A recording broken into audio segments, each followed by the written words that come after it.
Good evening. మా దగ్గర చాలా వర్షం పడుతుంది.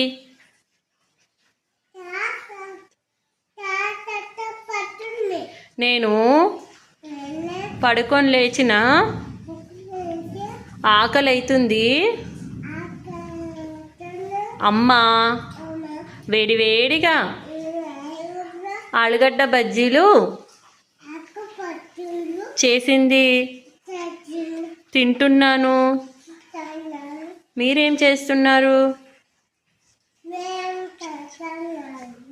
ఏమన్నా తిన్నారా? టీ తాగారా? కాఫీ తాగారా?